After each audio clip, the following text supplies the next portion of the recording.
To you. TRE. Sport. Friday at 7 p.m, your weekend sports on Talk Radio Europe with the Friday Sports Bar. Thanks for choosing Talk Radio Europe for your hour of sport, the Friday Night Sports Bar with me, Dom Aldworth. Coming up over the next hour, Andy Murray is to face Roger Federer in the semi-finals of the Shanghai Masters. Red Bull quickest in free practice in the Korean Grand Prix today. World Cup qualifiers as well. England in action tonight. Stuart Joseph and Richard Tilsley join me in the studio to talk about England's chances. Week 6 of the NFL. A little something different for you this evening. The Tampa Bay Buccaneers running back Earnest Graham will be joining me at 1:30 to talk about all the NFL fixtures coming up on Sunday and about his career as well. So stay with us for the next hour. This is the Friday Night Sports Bar.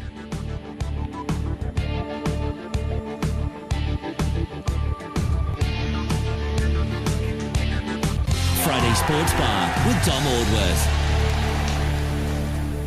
Good evening with Dom Aldworth, with Stuart Joseph and with Richard Tilsley as well. Richard's been joining us again this Friday. A leave of absence last week because he had more important matters. Was it the Cannes Film Festival or was it Hollywood? Or I wish, Dominic. Well, tell us, where were you? What were you doing? Well, it was the Marbella Film Festival. And you were a judge there? I was a judge. Well, yes, okay. So a very important person, no doubt you were over the course of the weekend. Well, maybe in my own lunchtime, but Who won anyway? Was there a winner? Did you adjudicate a winner? Well, I did, but unfortunately, the film that I adjudicated didn't win. It didn't win, no. No. And did you rub shoulders with anybody famous? Well, Alan T and Charles Brown and a few other people like that. No, it was a pretty low key, but it was. I met some great filmmakers, and I very much enjoyed myself. And did your pen run out of ink? All the signatures, all the autographs that you had to sign? Did all these young girls come running up to you, pen, piece of paper? No? No, Dominic. No, okay. All right. We're just trying to build you up here a little bit. Signed it in blood. Well, you're here in a different capacity this evening, obviously, to talk some sport with us, Rich. Thanks for coming in and looking at Stuart across the way there with all of his preparation as he so diligently does every single week on football. This man is an expert, I can assure you that. He's stato. Absolutely incredible. All these notes you should see scattered around him. I mean, I didn't even used to have that in, 15-odd years at school. Welcome to the studio, Stu. Good evening. So where would you like to begin? I mean, do you actually know where you're going to be beginning with all those pieces of paper scattered around? Well, we normally start with Malaga because that's the most interesting thing for everyone, I think. Heartbreak for Malaga on the weekend, though, wasn't it? It was. 89th minute own goal. They played really, really well. They gave a really good performance. There was nothing much between the two teams. Maybe a little bit more power up front with Atletico Madrid, but to concede the last own goal in the last minute was very, very upsetting. But take nothing away from it, they played really, really well. They're still third in the league on 14 points. That victory actually moved Atletico Madrid to second place, level on points with Barcelona, 19 now. 6 wins for Atletico Madrid. Good start to the season for them, isn't it? Yeah, tremendous. They're playing very, very well. They're very confident. Falco up front. I mean, I don't know what the guy's worth, 40 million plus, I suppose. Class player, isn't he? I mean, there's been whispers that he might be leaving in the January transfer window. He's expressed a desire to play his football in the Premiership. And there certainly won't be a shortage of bidders for Falcao, would there? No, I'm sure there'll be all the top clubs will be after him. There's not many great centre-forwards out there. He's certainly one of them. I'm sure, Richard, you agree with me. I mean, he looks a star player. Yeah, I mean, he's excellent. I mean, and you only had to look at his performance against Chelsea in the Super Cup. Tremendous. He was absolutely sensational. And I did read that they're talking of a swap with Balotelli, though. I think Atletico Madrid would have to be absolutely nuts to take on Mario, Super Mario. No way. I mean, he's I think he's dangerous to any team he goes to. I mean, they can't control him at Manchester City. I can't see why they control him anyway. Well, he really is. I mean, he's a liability, a very entertaining liability. But the guy's good. He can be good. I mean, he was absolutely phenomenal for Italy during the Euros. Yeah, but when you got substituted the weekend and you walk straight down the tunnel, I mean, to the rest of the players, the supporters, to me, that's like putting two fingers up at all of them. It's terrible. Well, he's a spoilt, petulant little baby, isn't he? I mean, you just every time I see him, I want to sort of, throw a baby's dummy at the screen. But why does the man do it? You're right, but Tevez was taken off as well. He waved to the crowd, walked off, put his tracksuit on, sat with the team. That's what you do. You're a team. It's just a terrible thing for the supporters. If it was for me and I was a City fan, I'd be disgusted by it. Well, I mean, he's a boy. He's never grown up. I mean, he still is a boy. He's only 21, isn't he? Is he 21? Yeah. No. There's no excuse. They get one age. Well, there is no excuse. No, you're absolutely boy. right. There's no excuse. I mean, surely the patience of the board at City and Mancini's, I mean, they must be wearing thin now with him. I mean, but this is part of the problem. This is what happens when you give these sorts of characters 200,000 a week.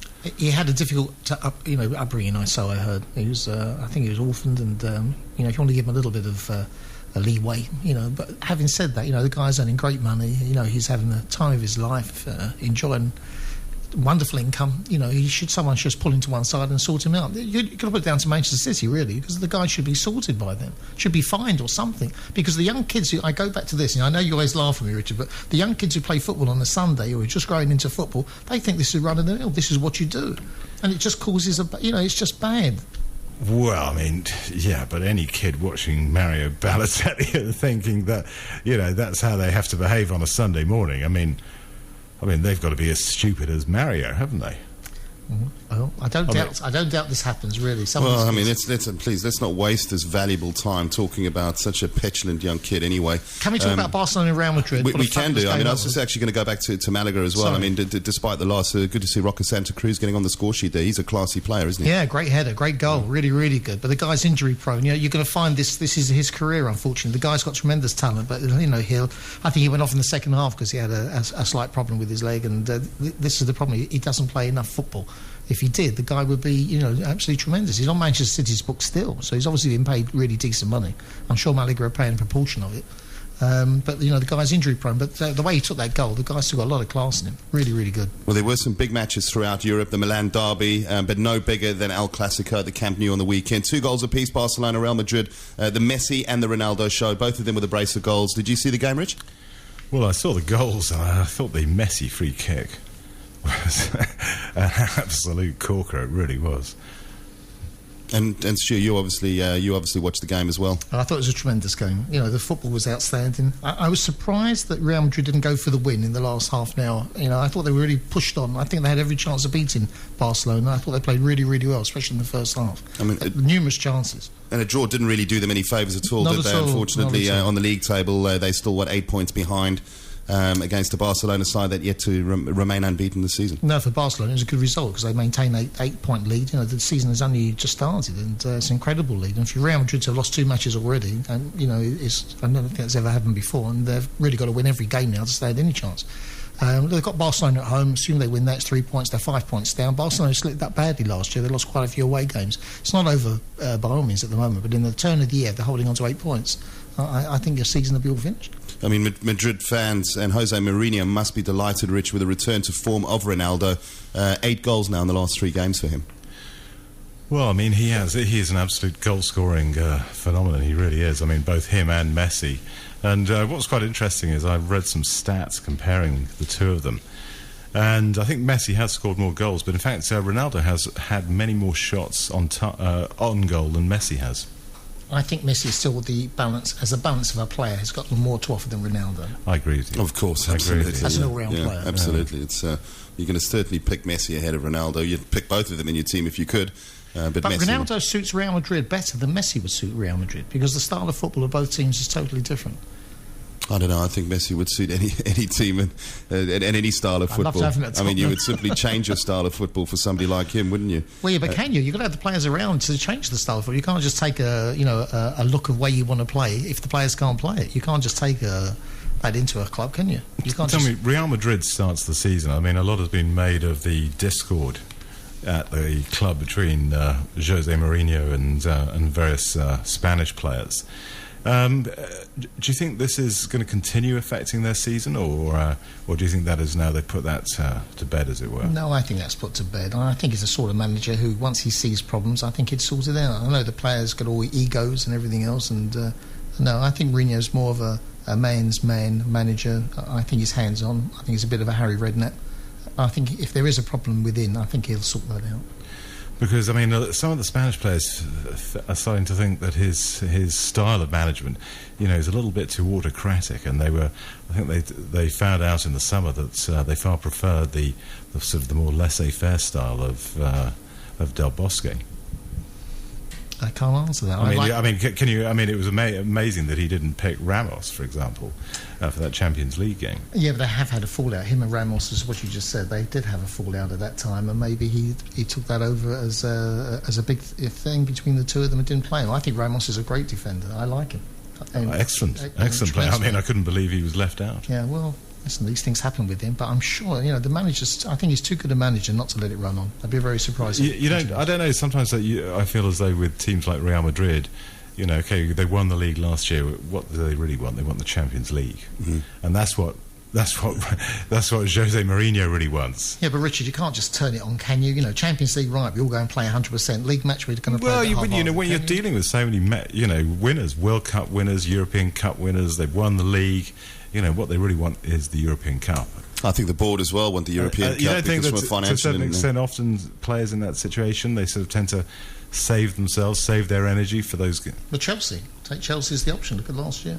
Yeah, couldn't do much. I mean, it makes sense really when you do have superstars that have won pretty much everything in their career: World Cups, Champions Leagues, FA Cups. Of course, it probably becomes a little bit monotonous, I think, in some of their minds. And the Champions League, absolutely, that's the icing on the cake for them, isn't it? Well, this Barcelona team's been together for years now. I mean, they've won everything, they've done everything. How do you keep those players motivated? Where do you get this urge to go on and win another medal, another cup, another trophy? Well, he's continually refreshing the team with young players, from the academy, isn't he? Yes, the new players that have come in have done very well, but you've still got the old guard there. It'd be interesting to see how long that goes on for. They're all aging a little bit.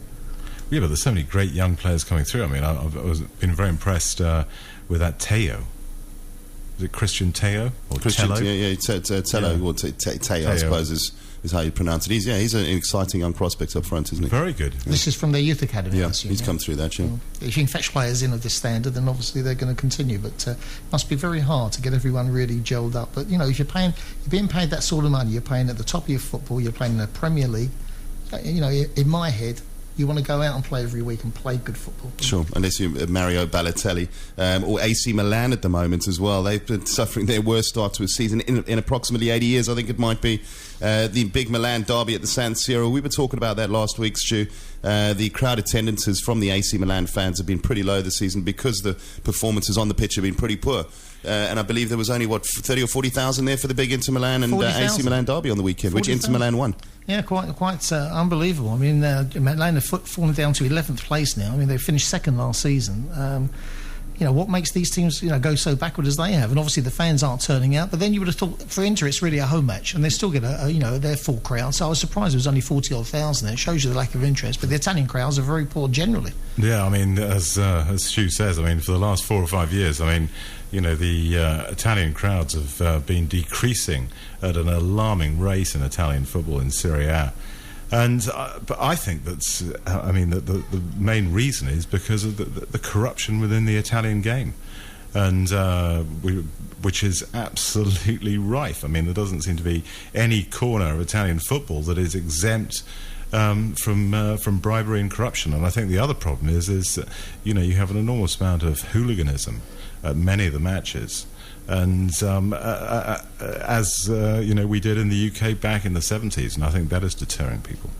No, I suppose you're right, but for the love of football, I mean, people in Italy, the same as in England, must love their football. Is that stopping them from going out to watch a game? Is it not the... Well, I don't want to go... If I thought I was going to watch a game and there was a possibility of it being fixed, I wouldn't go and pay good money to go and see it. No, but that was just the... it doesn't go on in every game, does it? There's been how do you know? It's going on the whole time. They have one clear up in Italian football, 3-4 years later, okay, quelle surprise, there's another corruption scandal in Italian football. Yeah, no, you're probably right. You're probably right, but I just think for the love of football, the Italians would go out and watch their football every week. You've got the manager of Juventus is banned for 10 months for corruption. Conte, yeah, he's banned for 10 months, but that was obviously something that happened beforehand in his previous club. Which in itself is a 10-month ban. Enough. Imagine, okay, if Mancini was found to have committed some sort of, corruption charge. He'd be drummed out the British game. He wouldn't get a 10-month ban. Well, is it because you expect this to happen in Italian football? Is that why it's level? Why it's okay because it happens in the? Well, the thing is, it's up for. You're talking about falling attendances, and I think that that is obviously one of the reasons is corruption in the game, and I think secondly is the violence of the fan that you get with the fans, the ultras and all this sort of business. What about in England, though? We still get a bit of violence outside the crowd, outside the grounds, not inside the grounds, but there's still trouble outside the grounds, though you don't read about it every week. Well, perhaps if you support Tottenham or Millwall, but not if you support proper football teams. It's not the Tottenham supporters, it's the visiting supporters. Well, no, I think there's always some teams, aren't there? I think there's Cardiff. I think have got a reputation, and Millwall and West Ham, and so I think they have their sort of extracurricular, activities after the game, which is part of the culture with those clubs, but. I think it's few. It's not really that prevalent anymore, Stu. But it's great to see the attendances in England, all round, whether it's the Premier Division, whether it's the first, second, even, the crowds that we get every week is just incredible. It's good, honest football. Absolutely tremendous, even in the lower leagues. Yeah. I think it's wonderful. When you look at the attendances every week and see how many people turn out on a Saturday afternoon, I think it's just wonderful. Gentlemen, we must just go back to our football roundup throughout Europe, if we may. We've discussed very briefly AC Milan losing to Inter. Terrible start to the season to them. There is speculation that perhaps Guardiola might come in to try and save their season. We'll watch that space. Napoli moved joints and points to the top of the table alongside Juventus with a 2-1 win at home to Udinese. A great start to the season there for Napoli. Cavani wasn't on the goal-scoring charts this weekend for Napoli, but he certainly has provided them with a lot of confidence, Stu. Well, you've got the same teams as per each year. Juventus, Napoli, Lazio, Inter, Fiorentina, the same teams up at the top. Fiorentina have just come up and they've done very well to be up into fifth now. I just find, when you look at all these names, Richard, these names are from old Sampdoria, Torino, Roma, wonderful names that we've grown up with, or I did in my youth. Yeah. And I find it so sad that Italian football is going backwards at the moment. I really, really do. The national team is still performing okay, but... I find it quite upsetting. Well, it's basically the national team always play better when there's a corruption scandal. It's true. I think we need to get some Prozac here in the studio for Richard, just to liven him up a little bit. One league that doesn't suffer too much from corruption scandals, and something we don't really talk about very often as well, the Bundesliga. Bayern Munich, despite their loss last week in the Champions League, a shock loss, they continued on winning ways. 7 games now, 7 matches, won. Bayern Munich looking very strong. Yeah, Ribery scoring both goals this weekend. Looking very, very good. 21 points from 7. What more can you ask for? They're just winning games. Also, what's interesting is Frankfurt have come through in promotion in second place, and that's a new team up there. Schalke, Borussia Dortmund, Hanover, Leverkusen, Hamburg. The same teams again rising to the top as you'd expect. But in the German league, Richard, you'll find that the attendances there are excellent. Full houses there every week. Well, I think I'm right in thinking that the Bundesliga deliberately keep ticket prices very low in Germany, don't they? Right, yeah. Okay, and I think that's probably one of the reasons. But still, it's good to see the attendances there are really good. And also in the French league, you saw Paris Saint-Germain are moving up the table very quickly. El Classique, as they were calling it, Paris Saint-Germain. It was first versus second. Paris Saint-Germain, Marseille 2-2. Ibrahimovic, 9 goals now this season since he signed for PSG. He's been in sparkling form, hasn't he? Well, he's a great player. He's certainly capable of scoring some great goals. He's one of those players who, when you see him lumbering around, you don't think he's ever going to be quick enough to score a goal. But suddenly, he has this burst of pace when he's in the penalty box and a fantastic shot. And he holds the ball up as well, doesn't he? Holds the ball up so well. Very strong. And very good in the air as well. He's a quality player. And wherever he goes, he's been to so many clubs, but he gives 100% every club he goes. Yeah. PSG could be a threat, you think, in the Champions League this season? Oh, definitely. They've got the ability to buy more players in January if they need them. So, definitely a force. It's quite interesting you say buy more players in January. I think the fair play comes into force doesn't it, at the end of the season? Because I've noticed that there's a lot of clubs who are allocating big money for transfers in this window already. I mean, there's talk of Arsene Wenger having a budget of 35 million for the transfer window. There's talk about Chelsea having a budget for players, Liverpool having a budget. How do you know how that's actually going to work? Sorry? Is it to do with income, how much they can spend? I don't really understand it. I mean, I'd love it is extremely complicated, and I'd love it if Dom could get somebody on, it is from the FA. I tried to read it. I couldn't really understand it. It is complicated. I'll tell you what we'll do. We'll try and get David Pleat back on the show again. David obviously knows absolutely everything about football, and I'm sure he'd be happy if he's in town to come in the studio or get him on the phone just to explain that closer to the time. Yeah, sure. Because I don't think most members of the public who sort of have heard about the fair play sort of scheme that's coming in. Well, I'll tell you what, we've got Gary Bailey's coming on again next week, former Manchester United goalkeeper. Gary's launching a new book. He's going to be talking to us on the phone next week. Perhaps we could see if Gary can provide us any comments on that as well next week. Talking about that, let's turn our attention to Manchester United. Back to winning ways following their loss to Spurs. A 3-0 victory against Newcastle away from home. The corresponding fixture last year, the result went the other way, 3-0. A much improved performance by United this weekend. Yeah, but Newcastle, their squad is very, very thin, and they had quite a few injuries. Krul, the goalkeeper, is out. Calaccini, the captain. And once these players aren't playing, they really haven't got the depth to provide cover. And they were never in the game. Manchester United wanted to erase the defeat by a good Spurs performance the week before, I've got to say that. Very lucky Spurs. No, it was not lucky. The second half we held on for a bit, but the first half we were devastated. I tell you, so we've moved from Manchester United to Spurs, have we? Richard's winding up. No, I thought they were 2 goals up in 15 minutes United, and they were totally in command. I thought Rooney was the man of the match. It was tremendous, and I think when Van Persie and him get an understanding, my God, it's a lethal partnership. I thought also the understanding between Cleverley and Rooney. Yeah, he's coming on well, Cleverley, isn't he? Yeah, very good. I think he's playing tonight for England, actually. No, he's playing very well. I suppose we've got to talk about Spurs. 2-0 against Villa. Another good victory there for you. Spurs now moved up to 5th in the Premier League table. Well, the Spurs game, we really, there's not much to talk about. Villa were very, very poor. We were very, very good in the second half. We were very poor in the first half, and I think we came down to earth after our rising to the occasion at the United the week before. But what we did comfortably. Lennon got a fabulous second goal where he beat a couple of men and put the ball in the near post. No, I thought it was a good Spurs performance. Winning games, 4 on the trot. I mean, that's a really good start. We only had 2 points after 3, and now we're 5th in the table, so it's a good way. We've got Chelsea next weekend. That will show where we are, I think. The thing is, though, whenever you look at that Tottenham team with DVD in control, I mean, it's just, you just know it's just all going to end in tears, isn't it? Just from some listeners who might not have heard or understand what DVD is, just explain to them. You did a couple of weeks. DVD. AVP. Okay, there we go. Well, okay, he goes on and on like a DVD. Like a DVD doesn't ever stop. Okay. Richard, the guy's come good, right? He's getting a chance. He never got a chance at Chelsea. He's getting the guy's come good. He hasn't scored any goals. All going to end in tears. I don't think so. I think you're going to be pleasantly surprised. All right, we're going to get. What happened last season? We're going to get. You were all excited, weren't you? You thought you were there in the Champions League. Last game of the season. Just repeat that again. You're going to be pleasantly surprised. Did you just do that again once more? We're going to be pleasant. You're all going to be pleasantly surprised. I'm going to edit that, and I'm going to play that out over and over and over again when you're languishing in the bottom half of the table come Christmas. You're not going to see that. We're playing well. Lots of draws throughout the weekend as well. Liverpool again dropping points against Stoke 0-0. Southampton and Fulham 2-2. At St Mary's there. Swansea versus Reading, 2 goals apiece. Wigan versus Everton, 2 goals apiece. Plenty of big draws there, but no major shocks. Chelsea coming through 4-1 against Norwich.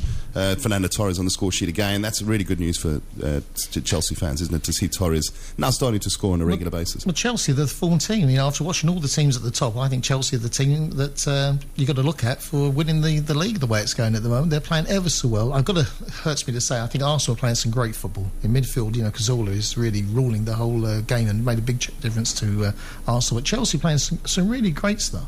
You know, I can see them. They've got Lampard, Hazard in midfield. I mean, it's a strong team. And Torres has got his strength back again. He's got 4 goals in the 7 league matches he's played. He scored 99 goals in England, by the way, 76 in the Premier League. So why people write him off when you've got a record like that, I just don't understand. But we've got Chelsea again next Saturday, lunchtime kick-off. Should be a really, really exciting game. If we can get 3 points there, we're on our way. All right, I'm going to, as a Spurs fan, make you talk a little bit more about Arsenal. 3-1 there away against West Ham. Cazorla as well, former Malaga player, really providing some good spark there in midfield for Arsene Wenger and the Gunners. I mean, normally it takes them a little bit of time for foreign players to settle into the Premier League, and it certainly hasn't applied to him, though, has it? We watched Cazorla last year, and he was tremendous. What surprised him, he's gone to Arsenal and looks even more impressive. You know, he really has taken the midfield by command, but he's got Arteta alongside him, Ramsey, who's a brilliant young kid. I mean, you know, they're playing some wonderful football, and you've got Wilshere coming back from injury. My God, I mean, Walcott and Chamberlain up front. I mean, it's a little bit frightening when I think of it and I look at the team. It is a strong Arsenal team, but I think if you're going to beat Arsenal, you've got to attack them. I still think they're vulnerable at the back. I think they need a couple of defenders in there. That's where they're letting goals in. Against West Ham, they're in total command, and they got 2 late goals to win 3-1, but there was never any doubt they'd win the game. Well, I think it all depends very much on whether Vermaelen is playing. I mean, the Arsenal's defensive record with and without Vermaelen, I mean, the difference is quite astounding. I still, well, with or without him, I still think the main problem, at the back. To me, I think the main problem that Arsenal have is that I'm still not convinced that they have a proven international class striker. Well, Jovino scoring goals again. They've got Podolski. Well, Podolski, I think of really as more of a sort of an advanced midfielder rather than an out-and-out striker. I mean, when you think, you're looking at Giroud. Well, he's early days for him at the moment. He's terrible, Chamak. Yeah, he won't get back in the squad now. No, not at all. Giroud, they just Jovino misses a lot. I mean, the thing with Jovino, what they're trying to do now, they're now playing him in more of a central role. But like Thierry Henry, when he first came to Arsenal as a winger, they've now moved him into more of a central role, and you're starting to see him now finding the back of the net since they've done that. So maybe they've got something in mind like they had with Thierry Henry. I think Arsenal look better when Walcott is playing in that position, to be honest.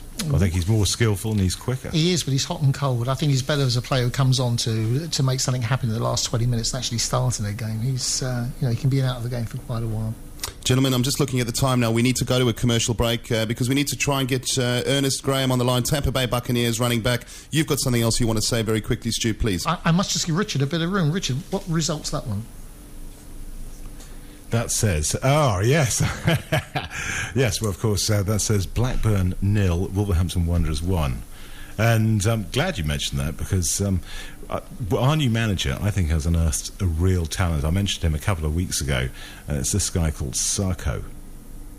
Psycho? Sarko. Yeah. Okay. He's, I think, from either Senegal or the Ivory Coast. Mm-hmm. And he's beginning to make a real impact in English football and looks a really good prospect. Yeah, third in the league. And third in the league, yeah. I mean, we could have been either first or second. We had a reversal at home to Crystal Palace. We were 1-0 up, and they're very, very hot new talent. Is it Zaha? Palace are on fire at the moment. Is it Zaha? The young kid? The young kid that Arsenal are also interested in. I mean, he looks an absolutely... Where are Wolverhampton in the league at the moment? They're third. They moved up. Really? Goodness me, we could see them back in the Premier League. Come on, we could have a bit of fun. I can't remember his first name, but there's this young kid at Crystal Palace, this Zaha. I think it is Zaha, Stu, isn't it? Yeah, I think you're correct. Yeah, absolutely fantastic. Yeah, no, he looks quite a talent. They produced some good kids, Crystal Palace, over the years. They certainly have. Well, of course, Ian Wright, one of Arsenal's all-time great goal scorers. This championship is a hard league to get out of. You look at some of the teams in there, my God, whoever goes up in the Premier from that league after 46 matches deserves it unquestionably. Well, you say that, but I think it's one of the easier years to get out. Really? Yeah. You surprised me. Yeah. I see a lot of teams there that could qualify for the Premier. Early days yet, only 10 games in. Yeah. Well, gentlemen, that's all we have time for the moment. Please stay with us because when we come back, we'll be talking to Earnest Graham, Tampa Bay Buccaneers, running back, about the NFL season so far. See you the other side of these. Warm welcome to the show this evening. Oh, thank you guys for having me. Ernest, well, this evening in our part of the world, obviously midday or lunchtime there around for you guys. Big weekend of NFL, week 6 of NFL, which began last night. You guys were in action, Tampa Bay, at home against Kansas City. But let's just give the listeners out there a bit of insight into your career. Of course, it's something I know about as an NFL fan. You've been at Tampa Bay now for, the last 10 years or so. You're a running back and also in the special teams as a fullback. Just for the European listeners out there who might not be up to speed with NFL, just tell us what that's all about, please, Ernest. I just had a fantastic time, man, being a part of the, the Tampa Bay Buccaneers organization. I started out being an undrafted player. Meaning that I did not go on the NFL draft, and I worked my way up through the charts, through playing special teams, through playing many positions. When my career first started, man, I was, me and my family were actually without a place to stay. We slept in our car, went from home to home, and football was something that I wanted to, that I was trying to achieve. I was trying to be a professional football player, and I was able to do that, and the Tampa Bay Buccaneers did a great job as far as, telling me what they wanted for me. And, as a professional, I tried to make that happen. And God willing, I did. I was fortunate enough to, to play for 9 years. I had a great time. I've been to London twice. I've seen so much, because of this great football game, man. So it's truly been a journey for me and my family, and I've enjoyed every second of it. It's been a long career for you, 10 years. How's the body holding up? Feel good. I feel really, really good, man. I work out as usual. It feels good. You wouldn't think so, playing running back for as long as I did. It's definitely a brutal position. I was an undersized fullback and, average speed tailback, but I've been able to play at a high level, for a long time, man. So I'm feeling okay right now. Ernest, you mentioned something there. You've been to London a couple of times. On the 28th of this month, you got the Rams versus the Patriots. And only yesterday there was a big announcement that the 49ers will be taking on the Jaguars next season. How do you guys as players in the NFL view playing your regular season, some of your regular season matches at fixtures like Wembley? You know what? I actually loved it. I loved the chance I got to come over to see a different culture, different, kind of a different way of life, to take in London. I actually, took the train over to Paris. So I got a good chance to see that side of the world, and I enjoyed every second of it. I'm actually an avid tea drinker. Working my way towards being a tea connoisseur, right now. So, man, I really enjoyed it. It gives us a chance. I've been playing football since I had been playing football since I was 6 years old. So with that, you get a very little, chance to see, a lot of different players, parts of the world, let alone, play in a stadium, such as Wembley. So, it was an incredible achievement for me and likewise for my teammates. Ernest, I've got a gentleman in the studio that's joining me here today, Richard Tilsley. Richard would like to fire a question your way, if he may. Yeah, hi. There's been so many great famous running backs in American football. People like Walter Payton or John Riggins. And which of these great players from the past, perhaps inspired you? I think my favorite running back, I definitely think, Walter Payton was, an unbelievable player. The consummate team guy. He did everything well, pass, catch, block, as well as just, the way he ran the football, the authority he ran the football with. I think Barry Sanders was, the best pure runner, to ever put on football pads. I just truly think that. I think he could have probably, played a number of sports. I also am a big fan of Curtis Martin, who played for the New York Jets for a long time. I know a lot of names I might mention, everyone might not know, but it was quite a few guys that have played the running back position at a very, very high level. Of course, Emmitt Smith. We both went to the University of Florida. He was one of my favorites. So there's a lot of guys that have played this game in a great fashion, but those are a few that I really enjoy watching. Well, you mentioned Barry Sanders, and compared to a lot of running backs, he seems quite a lot smaller than his contemporaries. He was, but his agility, his instincts were far far more advanced than pretty much any running back that has ever played a game of football. I just don't think anybody's quite done some of the things that Barry Sanders has done, on a football field. A guy that just takes your breath away when you see him. Run the football. That was Barry Sanders. A lot of guys are, speed guys, they're stronger guys, but, he's one of those guys who just has, some natural instincts and natural ability that, a lot of guys that have, played this game don't have. So, I think in my mind, he's the number one runner, just pure runner. He may not be on top of the rushing list, but he's the number one, just pure runner, I've ever seen play football. Yeah, I can recall some of the touchdowns he scored, and absolutely amazing running skills. Amazing, yeah, amazing, truly amazing. Ernest, let's just turn our attention, if we may, to the NFL season to date. Coming up into Week 6 this weekend, some big matches there, but one which really caught my eye. Well, let's talk about some of the performances of individual players and just get your opinion as well. A great start to the season by the Atlanta Falcons, 5-0, unbeaten, alongside Houston as well, the only other unbeaten side. Matt Ryan there performing very well for the Falcons, especially last week against the Redskins. He's now 13 touchdowns with 1,507 yards. He's performed very well. Of course, you've got from the Broncos, Peyton Manning. We all know his credentials. But one quarterback that really has caught my eye, and that's Baltimore, who currently stand with a record at 4-1, and that's Joe Flacco. Has had an absolutely outstanding season and combining exceptionally well with receiver Torrey Smith as well.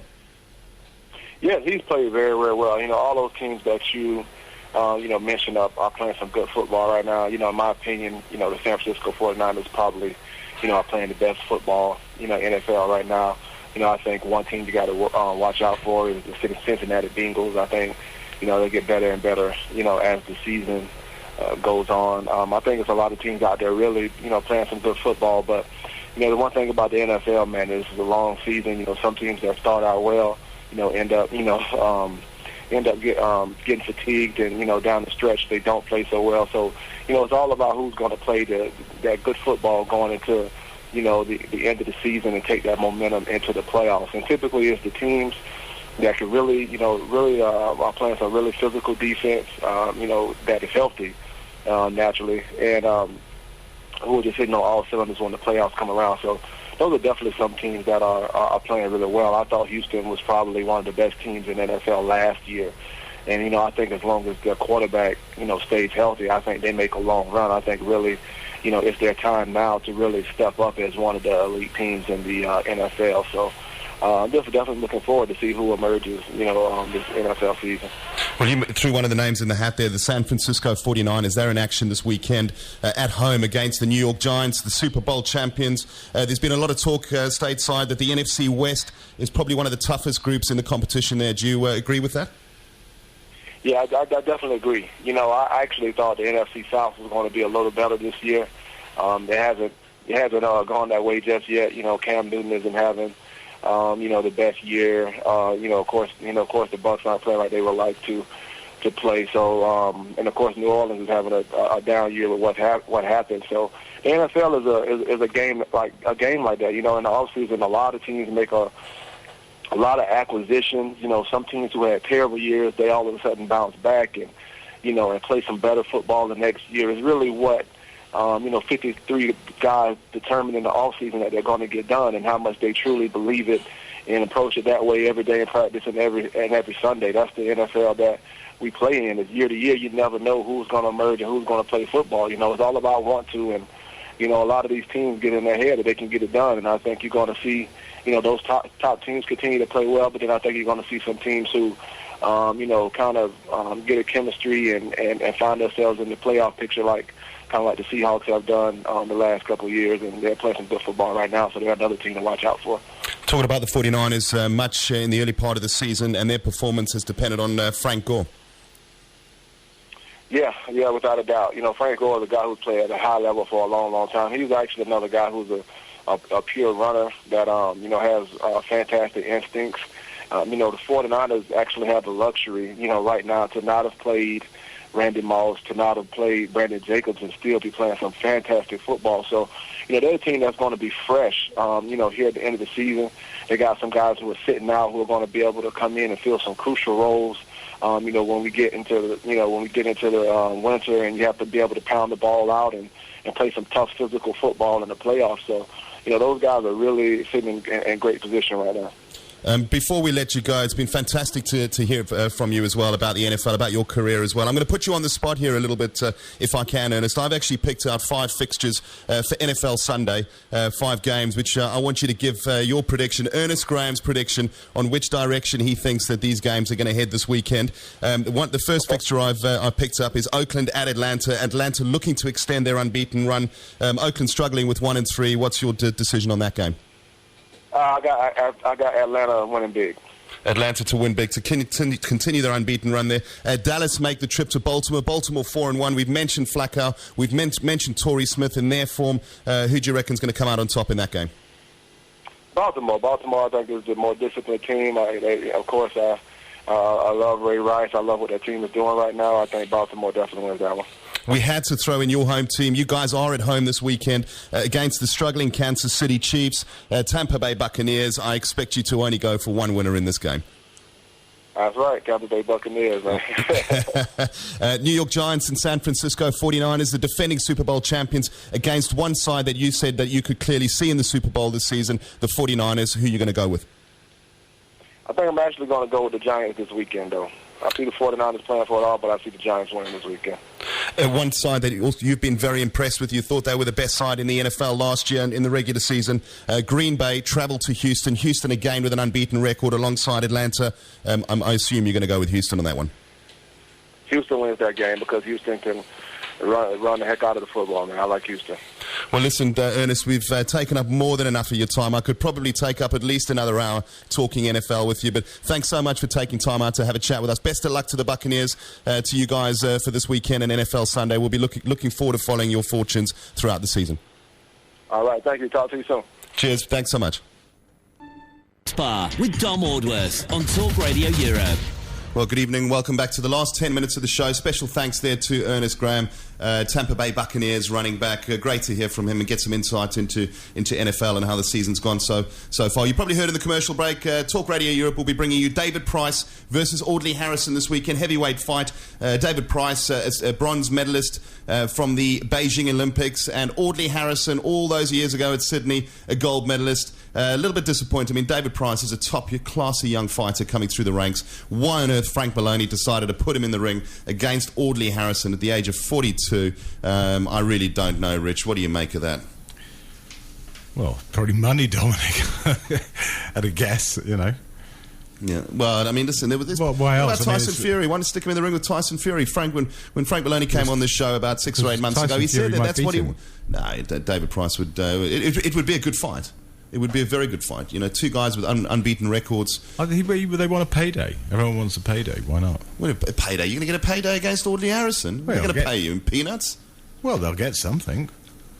Well, I just think it's a waste of time. It's probably going to be over in one round. I think Price is going to knock him into the canvas within the first round. Well, it's a joke fight. I mean, we all remember Audley Harrison's last fight. I mean, that was just a complete waste of time. Yeah. Well, listen, we've only got about 7 or 8 minutes left. We want to bring Stu back in for the football. Just a quick reminder, Formula One Championship continues this weekend from Korea. There's only a 4-point gap now between Alonso and Vettel there. Alonso holding the initiative. If Vettel wins the race this weekend, which he's already done so before at Korea, he will then go top of the championship standings. A superb win for him in Japan last week. Red Bull were quickest today in free practice. Vettel, Webber, and then Alonso in third. The McLarens think I came home in 8th and 10th, but there are suggestions that their race speed is looking pretty good for this weekend. MotoGP as well on the agenda this weekend from Motegi in Japan, and Danny Pedrosa was quickest in free practice. He certainly needs to win with a 33-point deficit to claw back against Jorge Lorenzo in the championship standings. Casey Stone is back in action as well, following the 3-week absence, 3-race absence, I beg your pardon, following surgery.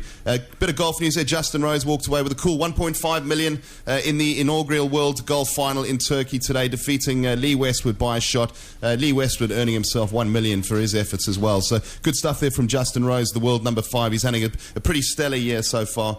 And in the Masters Series tennis event in Shanghai, Andy Murray finds himself for the second week running going to a tournament as defending champion. He got knocked out last week in the semi-finals of the Japan Open. He's through to the semi-finals this week of a Masters Series event. He will be taking on Roger Federer tomorrow, who's gunning for his 22nd Masters Series victory. In the other semi-final, you've got Novak Djokovic versus Thomas Berdych. So, tennis fans, some good tennis there for you to look forward to this weekend. And then football fans, we might as well just finish off now with a roundup, Stu, of all the World Cup qualifiers. Very briefly, if I may. Sorry, there is Heineken Cup rugby as well, rugby fans, this weekend. The European Rugby's premier club competition kicks off. Leinster, of course, are going for their 3rd consecutive Heineken Cup victory. They've won 4 out of the last 5, so Leinster will probably start as one of the favourites. But keep your eye on some of those French clubs, and look at Ulster as well. They're in action this evening. They're currently unbeaten to their start of their league season as well. Football. 5 minutes of football now, Stu. World Cup qualifiers. I can't quite get excited about this, but I know you can. I want just briefly to wish Sir Bobby Charlton a very happy birthday. My idol, who's 75 this week. And On that, I just want to know how you guys feel about Rooney getting the captaincy tonight, because I really don't get it after all the problems that we've had with the England players. Dominic, sorry, can I interrupt you? Are you not excited about it because South Africa have not got a hope in hell of qualifying? Well, no, it's just, I mean, how can you get excited? England-Moldova? Is it England-Moldova or San Marino? San Marino. How can you get excited about that? 90,000 going tonight. Well, yeah, 90,000 excited people, but I'm not one of them. Go back to the Rooney issue. Just tell me, Did you see I didn't answer you there directly on that question there, Richard? But you're absolutely right. Do you think Rooney should be captain after his troubles? In 2006, he was sent off in the quarter-final of the World Cup against Portugal. No, of course not. He was booed off the pitch in South Africa when he shouted and swore into the TV camera. Last year, 2011, or this year, he was sent off for kicking the Montenegro guy up the backside. To me, it's a farce, all this. That's ridiculous. It just shows that there isn't much value on the England captaincy. I think it's a disgrace. I really, really do. Well, he's promised to put his bad boy days behind him, hasn't he? So, until the next time. Yeah. I mean, who would you have picked then? I'll tell you the match I'm really looking forward to tonight is Wales versus Scotland. Yeah, of course, we've got Wales, Scotland. You've also got the Republic of Ireland versus Germany as well. Well, you've got two managers there. They could both lose their jobs tonight. Depends which way it goes. Chris Coleman and Craig Levein. I mean, they're really up against it. They've got to get a result tonight. Otherwise, they're both doomed. So really? It's going to be interesting to see exactly what happens. Should be a really exciting. It's a bit harsh, though, isn't it? I mean, really, what expectations does the board have? I mean, what, to go out and beat Brazil every week? Well, Wales conceded 6 goals last time out. They lost 4 on the trot. I mean, okay, so 6 goals to San Marino, was it? Okay, yeah, your job must be under fire then. It's Serbia, wasn't it? Yeah, they got, and Serbia are a decent team, but very good team. 6 goals is bad. And Scotland have started their 2 fixtures with 2 draws, so 2 points. There's a lot at stake, and this game particularly is very, very, very important. They've got a very strong group, both Wales and Scotland. They've got Croatia in the group, and Belgium and Serbia, so it's going to be very hard to get out of. But there's expectations from the fans, and they expect success. Going back to England, I don't think the Welsh fans have got much expectation with Chris Coleman in charge. Why do you say that? Because I think he's a terrible manager. Well, fair enough, that's good. It's your opinion. I think he was okay when he was at Fulham. Well, they booted him, but they gave him the boot because they were about to get relegated. So he couldn't be in that good, Stu. He was there for quite a few years, wasn't he? As a player and as a manager. Yeah, he was there for ages, wasn't he? Yeah. Well, he was not a bad player in his day. I remember him. He was quite a good, sort of talented, cultured centre-back, wasn't he, Chris Coleman? Well, let's say he overstayed his time in his job more than anything. No, all the games tonight are all very, very important, but this San Marino game, I just find it very incredible that there's so many people going tonight. I find that really, really strange. I don't know whether you do or not, but to get 90,000 there tonight, never mind to see England, but to see San Marino, I find... Yeah, but if they're playing on Saturday night, they wouldn't have 90,000. People would be at home watching X Factor, wouldn't they? that is probably true as well.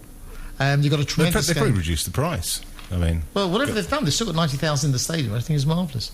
The game that I was looking at is Spain and France.